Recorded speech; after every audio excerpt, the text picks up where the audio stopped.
Welcome to this explainer on the Tudor Age, where we're going to unpack exactly how a single family transformed a completely broken nation into a modern state.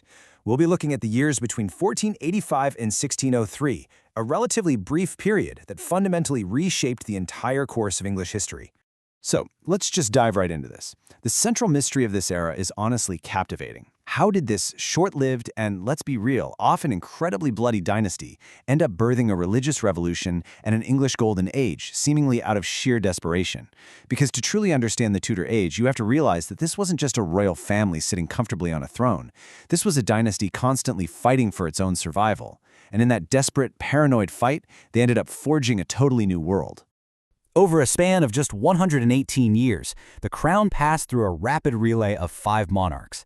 Starting in 1485 with Henry VII, it moved to Henry VIII in 1509, and then to his 3 children, Edward VI in 1547, Mary I in 1553, and finally Elizabeth I in 1558. Now, the invisible thread connecting this whole chronological relay is this intense, almost suffocating pursuit of a secure bloodline. Every execution, every war, and every massive religious upheaval we're about to cover, it all stems from their frantic, desperate need to keep this precise line of succession moving forward.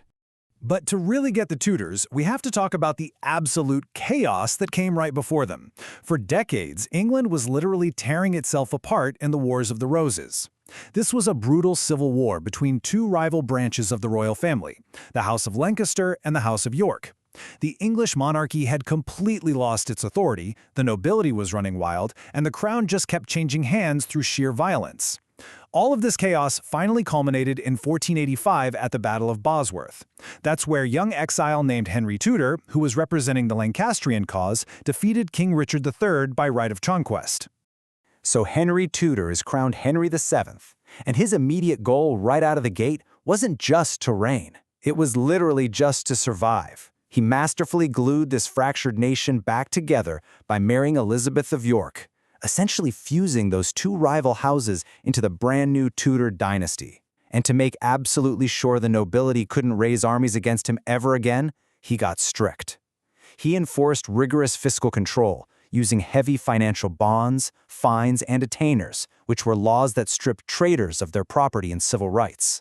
Basically, he crushed rebellious nobles by hitting them where it hurt, their wallets. By the end of his life, Henry VII had totally secured the crown and amassed a massive fortune. When Henry VII died in 1509, he passed a highly stable, very wealthy kingdom to his 18-year-old son, Henry VIII. And, the contrast between this father and son honestly couldn't have been sharper. Where Henry VII was cautious, calculating, and somewhat obsessed with bookkeeping, young Henry VIII was this arrogant, athletic egoist who was just desperate for chivalric glory. Right off the bat, he executed his father's chief financial enforcers just to win some quick popularity, and then he immediately started squandering the royal treasury on these massive, largely fruitless wars in France and Scotland. But Henry VIII's pursuit of all that glory soon crashed headfirst into a profound dynastic crisis, the succession problem. His first wife, Catherine of Aragon, had only produced one surviving child, a daughter named Mary. By the late 1520s, Catherine was past childbearing age, and Henry was terrified. He believed that without a legitimate male heir, the bloody Wars of the Roses would just spark right back up. Enter Anne Boleyn. She was a young noblewoman who captured Henry's eye, but she absolutely refused to just be his mistress. She demanded marriage, and she promised him a son. To make that happen, Henry needed an annulment from the Pope to discard Catherine, but the Pope was essentially a prisoner of Catherine's nephew, the Holy Roman Emperor, so he refused. So what does Henry do? Well, because the Pope wouldn't annul his marriage, Henry made a monumental, literally world-altering decision. Guided by his brilliant minister, Thomas Cromwell, Henry just decided to remove the Pope from the equation entirely. Through the Act of Supremacy in 1534, Parliament legally declared that the King of England, not the Pope in Rome, was the supreme head of the English Church. And this is a really absolutely crucial takeaway. The English Reformation didn't start primarily over deep theology. It was a political maneuver driven by a king's desperate need for a legitimate son, and it was a maneuver that permanently reshaped global religion, birthing the Church of England that is still around today. Now, Henry's break with Rome had immediate, devastating consequences for the old religious order. Take the number 560. Between 1536 and 1539, Thomas Cromwell orchestrated the dissolution of 560 religious houses across England. Monasteries were systematically dismantled, their incredible libraries were sacked, and their massive wealth was seized right by the crown. This was an unprecedented transfer of land and power. Henry used all this vast new wealth to fund his wars, and he sold the land off to nobles and the gentry. He was essentially bribing the entire political class into supporting his brand new Church of England. And Henry's thirst for control didn't just stop at religion, it extended to physical territory as well. He legally and administratively incorporated Wales into the English state through the Acts of Union. Then, over in Ireland, he officially changed his title from Lord of Ireland to King of Ireland. That was a much more aggressive, direct assertion of dominance, and it's one that would sadly lead to centuries of bloody conflict. So Henry was really centralizing absolute power straight into his own hands, drawing borders and establishing policies that fundamentally impact the United Kingdom to this very day.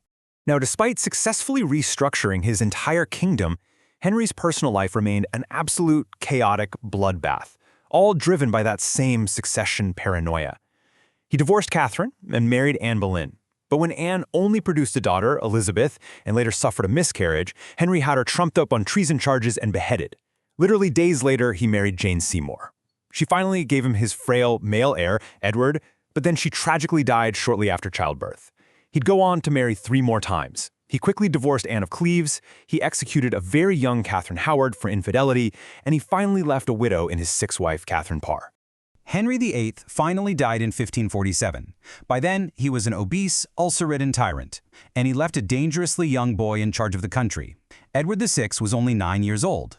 This creates a massive power vacuum, which is critical to understand. A 9-year-old child cannot run a country, so the government was taken over by a regency council. It was first led by his uncle, the Duke of Somerset, and later the Duke of Northumberland. These incredibly ambitious advisors, along with the young, intensely Protestant Edward himself, saw an opportunity here to push the nation into radical new religious territory. What follows is something we can just call the Tudor whiplash. Under Edward VI, Archbishop Thomas Cranmer introduced the Book of Common Prayer in English. Centuries of beautiful Catholic art, statues, and shrines were systematically smashed and whitewashed. But Edward's health was incredibly fragile. When he died of tuberculosis at just 15 years old, the pendulum swung violently back the other way. His older half-sister, Mary I, seized the throne. Mary was a staunch, lifelong Catholic, and she immediately reunited England with Rome, effectively undoing everything her father and brother had just spent years doing. Actually, right before Mary could even take the throne, there was a frantic, chaotic little hiccup. Knowing full well that Mary would destroy his Protestant reforms, the dying Edward VI and the Duke of Northumberland tried to illegally bypass Mary in the succession line. They hastily crowned Edward's Protestant cousin, Lady Jane Grey. But the English people, who deeply respected the true Tudor bloodline, rallied right to Mary. Lady Jane Grey's reign lasted only 9 days before she was overthrown and, tragically, executed at just 16 years old. Once she was secure on the throne, Mary I was absolutely determined to cleanse England of Protestant heresy. Driven by genuine religious zeal and, let's be honest, a deep desire for political vengeance against the men who had ruined her mother Catherine of Aragon's life, Mary revived the old heresy laws. During her reign, she ordered at least 287 Protestants to be burned at the stake. These horrific public executions are what earned her the dark historical moniker Bloody Mary, a title that was heavily popularized by later Protestant propagandists. But beyond the burnings, Mary's reign was really defined by some disastrous strategic failures. To secure a Catholic heir, she married King Philip II of Spain. Parliament and the English public absolutely hated this, terrified that England would become a mere Spanish satellite state. The marriage dragged England into a war with France, which resulted in the humiliating loss of Calais. That was England's very last foothold on the European continent. Suffering from devastating false pregnancies and failing health, Mary died in 1558, leaving the realm militarily humiliated and deeply religiously traumatized. Section 3. Elizabeth I, 1558 to 1603. The Middle Way. In 1558, Anne Boleyn's daughter, Elizabeth I, took the throne. She inherited a bankrupt, divided nation that was teetering right on the edge of a religious civil war. She knew she couldn't afford radical extremism, so she found what became known as the Middle Way. Through the Acts of Supremacy and Uniformity in 1559, she established the Elizabethan settlement. England became officially Protestant again, with Elizabeth named as the supreme governor of the church. However, she smartly retained some traditional Catholic aesthetics and structures just to make the transition more palatable for everyone. She demanded outward conformity to the Church of England, but remarkably for the time, she largely avoided policing the private thoughts and beliefs of her subjects. She famously stated she had no desire to make windows into men's souls. But don't think Elizabeth had it easy. Her throne was constantly threatened. Her Catholic cousin, Mary, Queen of Scots, was forced out of Scotland and fled straight into England. For nearly 2 decades, Mary served as a living, breathing alternative for English Catholics, who viewed Elizabeth as nothing more than an illegitimate heretic. Mary became the centerpiece of multiple, very real assassination plots against Elizabeth. Despite immense hesitation about setting a precedent of killing an anointed monarch, Elizabeth finally yielded to her Parliament's demands and had Mary executed in 1587. While the execution of Mary Stuart was the final straw for Catholic Europe, King Philip II of Spain, who, remember, was Mary Tudor's former husband, launched the massive Spanish Armada in 1588. This was a fleet of 150 ships aiming to invade England, depose Elizabeth, and restore Catholicism once and for all. But thanks to a combination of nimble English privateers like Francis Drake and some devastating storms in the English Channel, which the English happily celebrated as a Protestant wind, the Spanish fleet was scattered and destroyed. It was a truly miraculous victory that fully secured Elizabeth's throne. That victory helped cement the enduring myth of an Elizabethan Golden Age. And to be fair, it truly was an era of explosive cultural growth. There was a huge domestic housing boom, English sailors like Drake and Raleigh were exploring the globe, and the theater scene was absolutely flourishing with geniuses like William Shakespeare and Christopher Marlowe. Elizabeth masterfully crafted her own public image, cultivating the really effective propaganda of the Virgin Queen who was married only to her country. But we always have to remember, this golden era was also heavily plagued by severe economic inflation and incredibly costly wars over in Ireland. Elizabeth died in 1603 after a massive 44-year reign.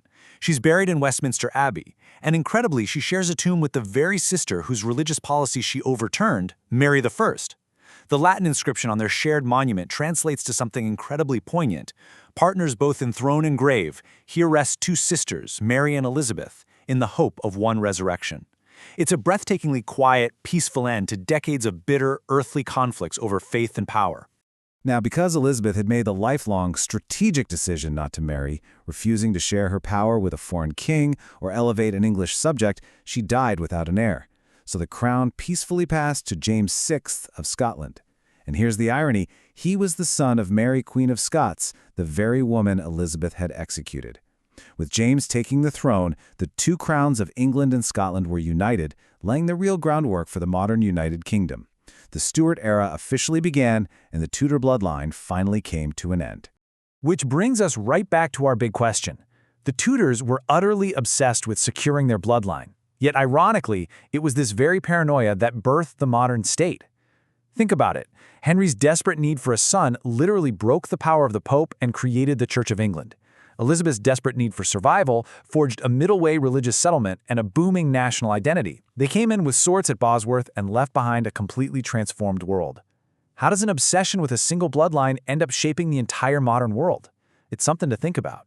Thanks for joining me on this explainer. Keep questioning, keep learning, and I'll see you in the next one.